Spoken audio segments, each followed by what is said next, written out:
Bonjour et bienvenue dans le podcast Voix de l'EDI, les entretiens de l'AFMD. Ici, on parle lutte contre les discriminations, égalité, équité, diversité et inclusion au travail. Je suis Marie et aujourd'hui, nous allons parler de comment l'apparence physique, reconnue parmi les 26 critères de discrimination en France, s'inscrit dans une perspective intersectionnelle. Et pour cela, nous recevons Julie Mathieussy. Bonjour Julie. Pour commencer, pouvez-vous vous présenter ? Bonjour, je suis Julie Mathieussy, je suis maîtresse de conférences en droit privé et sciences criminelles à l'Université de Strasbourg. Alors, depuis 2001, l'apparence physique fait partie de la liste des 26 critères de discrimination reconnus en France. Vous avez beaucoup travaillé sur le traitement juridique de l'apparence physique, notamment au travers d'une thèse que vous avez soutenue en 2016 et plus tard, en 2019, un article intitulé « Faire de l'apparence physique un argument de taille contre les discriminations » où vous insistez sur les potentialités et l'utilité de ce critère du point de vue des discriminations intersectionnelles.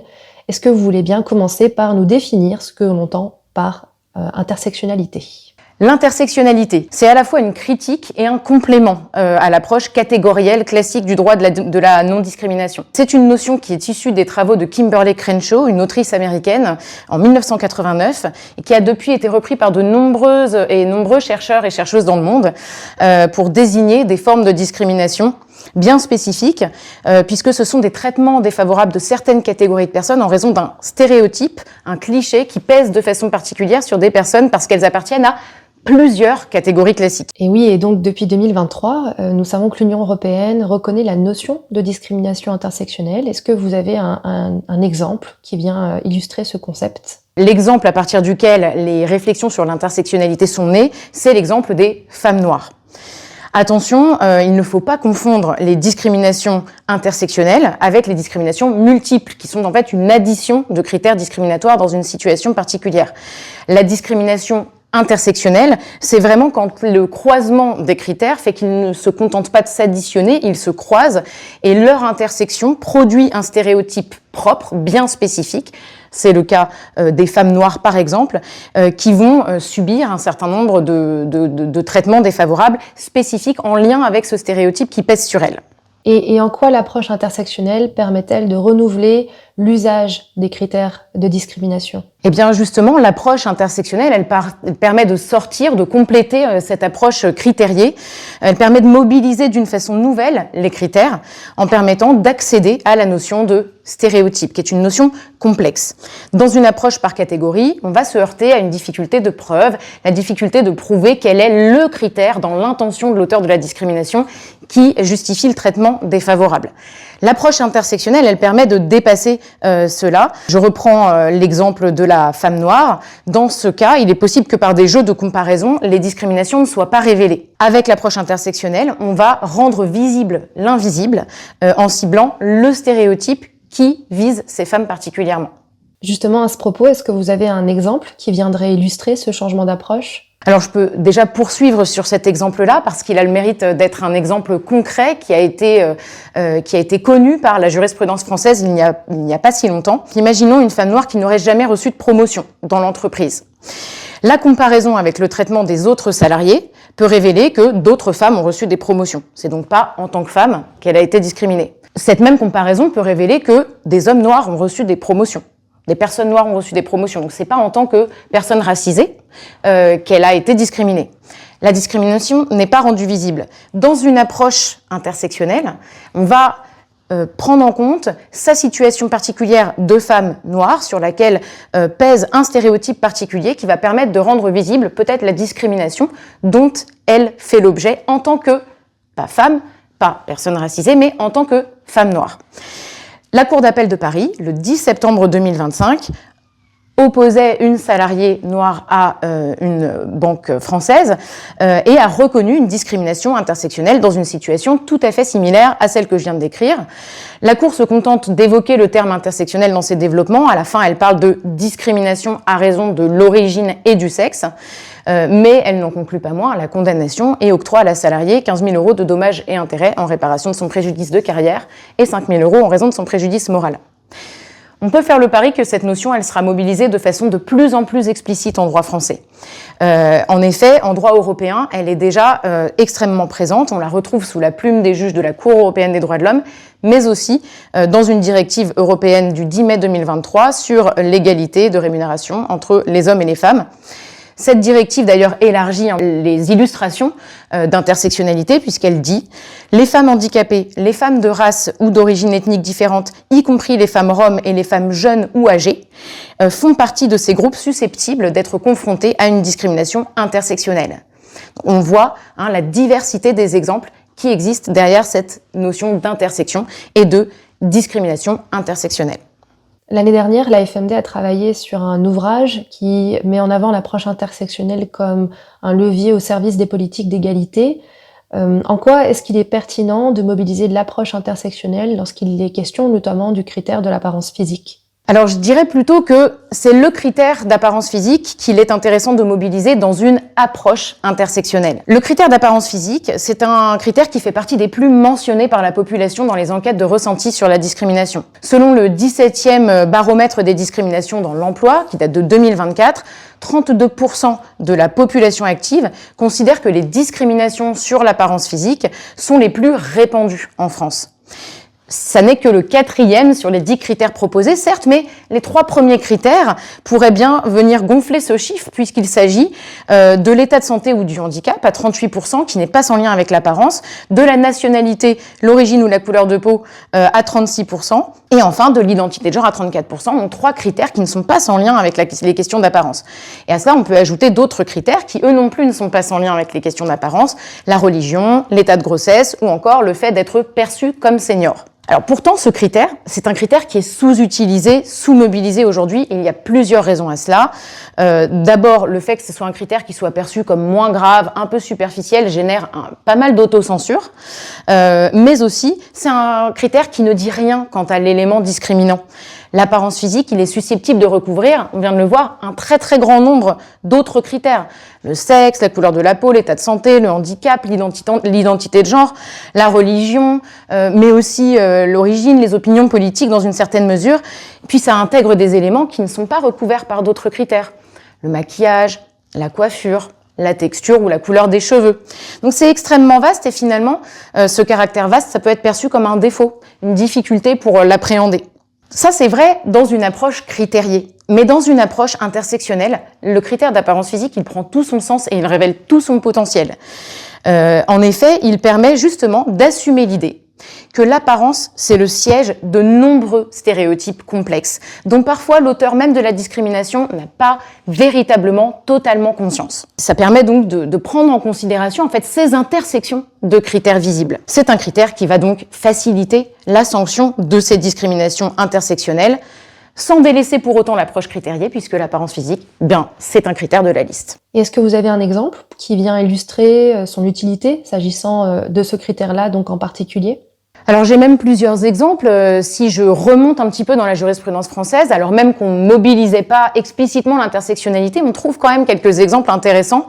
Dans une affaire, par exemple, dans laquelle un serveur avait été licencié au motif qu'il portait une boucle d'oreille, qui est une affaire qui date de 2012, la personne avait été discriminée parce qu'elle portait une boucle d'oreille. Ça avait été assumé dans la lettre de licenciement. On aurait pu se contenter du critère d'apparence physique ou du critère de sexe, parce que c'était un homme que la personne était discriminée. Ici, la Cour de cassation a choisi de parler d'une discrimination sur l'apparence physique à raison du sexe. Et ça, c'est intéressant parce que l'apparence physique ici, elle est utilisée finalement dans un sens très global, parce que derrière l'apparence physique, dans cette affaire-là, il y a l'expression de genre. Il y a même l'orientation sexuelle et les stéréotypes liés à ce qu'est être un homme qui porte une boucle d'oreille, à l'époque, du moins en 2012. Et l'apparence physique, elle permet d'englober tout ça. Puis on lui adosse le critère de sexe, pour quand même dire quelque chose de la réalité de cette discrimination, de ce stéréotype. Dans une autre affaire plus récente, c'était le règlement intérieur d'une compagnie aérienne qui interdisait le port des tresses collées, une coiffure qui était interdite spécifiquement aux hommes. Dans cette affaire qui date de 2022, la Cour de cassation a estimé que la personne était discriminée, qu'il y avait bien une discrimination à raison de l'apparence physique en lien avec le sexe.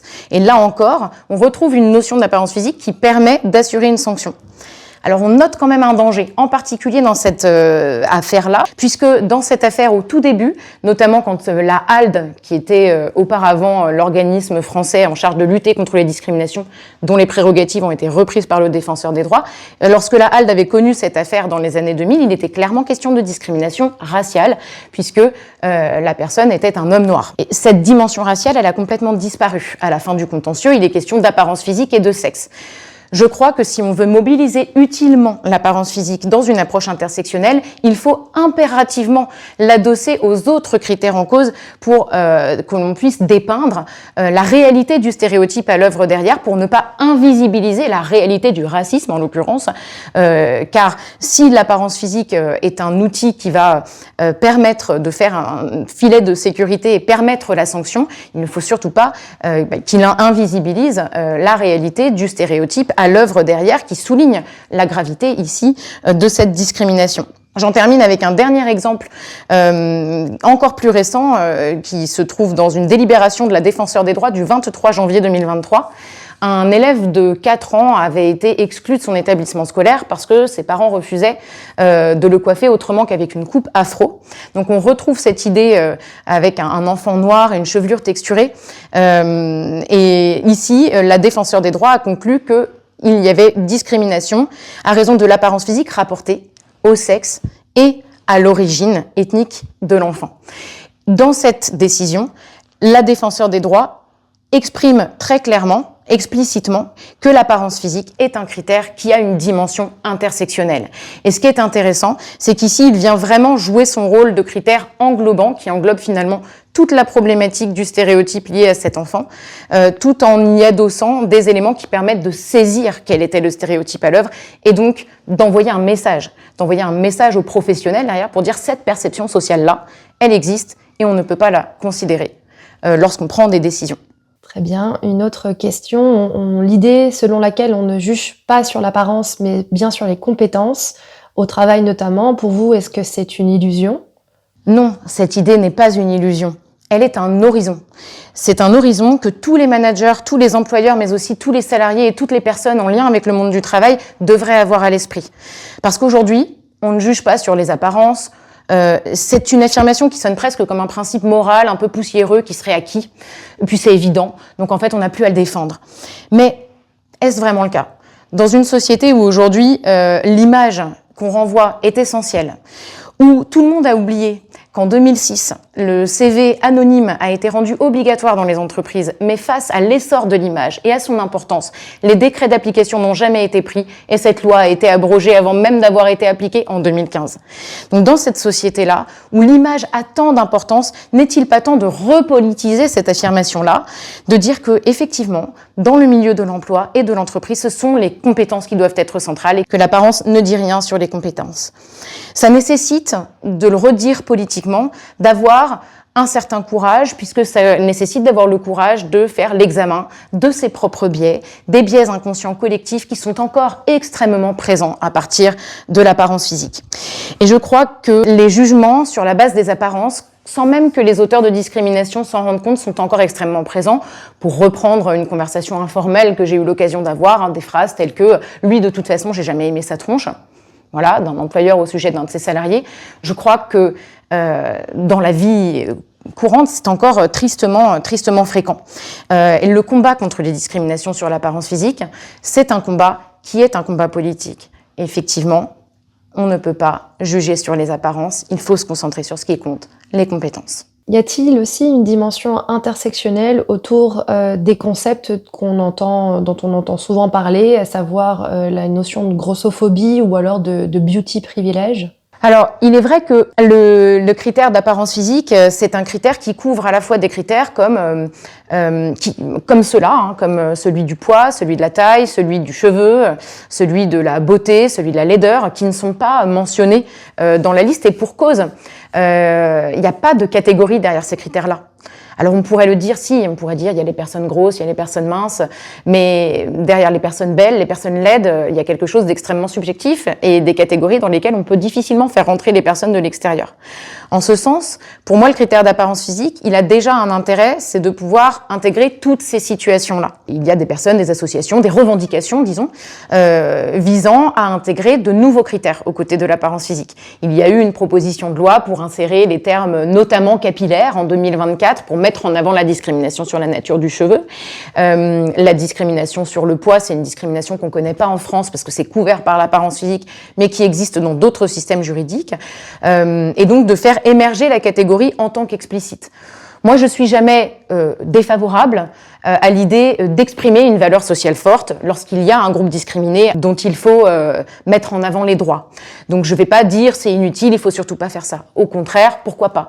Mais je crois que le critère d'apparence physique, il sera toujours utile en tant que parapluie ou filet de sécurité. C'est-à-dire que sur la beauté et la laideur notamment, la beauté, le beauty privilège, ça peut fonctionner à plusieurs bandes. C'est-à-dire une personne très belle, elle peut être discriminée parce qu'elle a, en particulier si elle est une femme, parce qu'elle est très belle et qu'elle fait superficielle, pas sérieuse.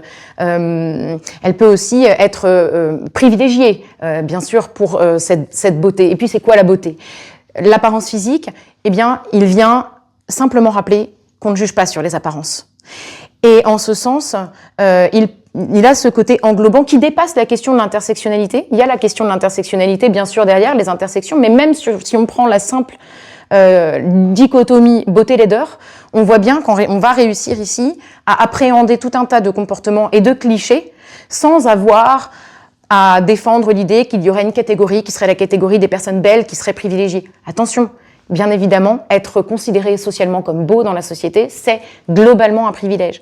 Mais il y a aussi des situations où ça va pas être le cas. Et je crois que l'apparence physique, c'est un critère qui permet d'appréhender toute la complexité de ces situations-là et de se recentrer sur l'essentiel, les qualités et compétences. Merci beaucoup Julie. Pour finir cet entretien, avez-vous des recommandations de ressources pour celles et ceux que le sujet intéresse et qui aimeraient aller un peu plus loin ?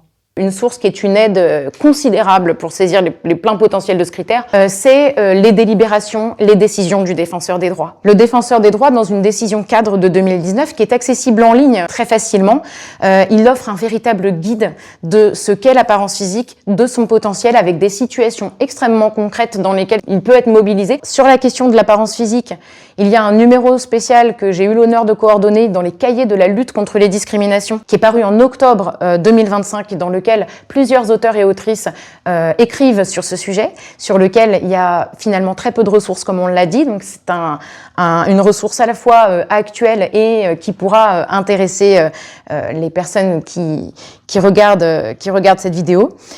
Sur l'intersectionnalité de façon générale, je recommande les actes du colloque « L'intersectionnalité, quelle utilité pour le droit de la non-discrimination » qui est un colloque dont les actes vont bientôt reparaître, être réédités, mais qui sont d'ores et déjà en ligne sur une revue en ligne qui s'appelle la Revue des droits de l'homme.